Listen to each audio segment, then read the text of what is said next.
Hello parents, teachers and students.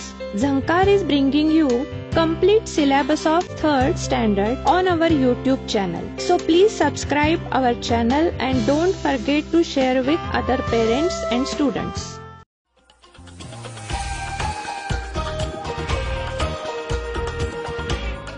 पाठ 12वा प्रवास कचऱ्याचा. तिसरीच्या वर्गातील मुलांनी एक आठवडा दररोज राबून शाळेचं मैदान, शाळेची मागची बाजू आणि सगळे वर्ग लख्ख केले.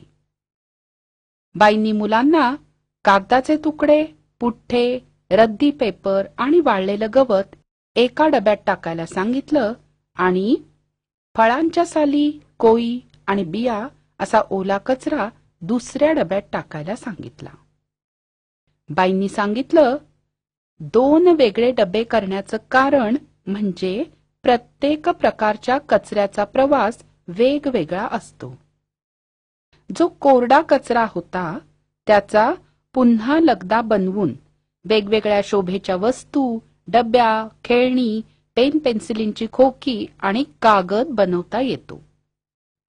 आणि या कचऱ्याचा जो आपल्याला घाण वास वाटतो तो वास त्या कचऱ्यातून बाहेर पडणाऱ्या वायूचा असतो.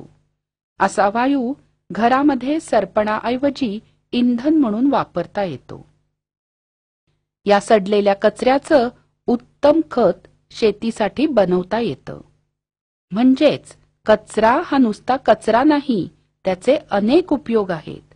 आणि म्हणून मुलांनो, आपण आपल्या घरी सुद्धा असाच ओला आणि सुका कचरा वेगवेगळ्या डब्यात ठेवायचा. यानंतर स्वाध्याय. खालील प्रसंग वाचा आणि वर्गीकरण करा. सुका कचरा आणि ओला कचरा.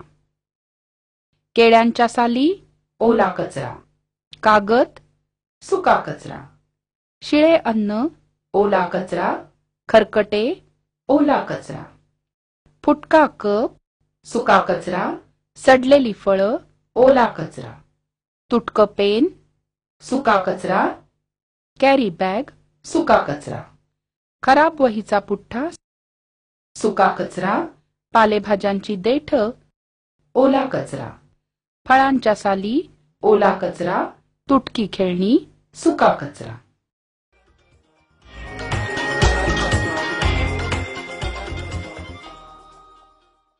आशा आहे या व्हिडिओमधील टॉपिक तुम्हाला समजले असतीलच.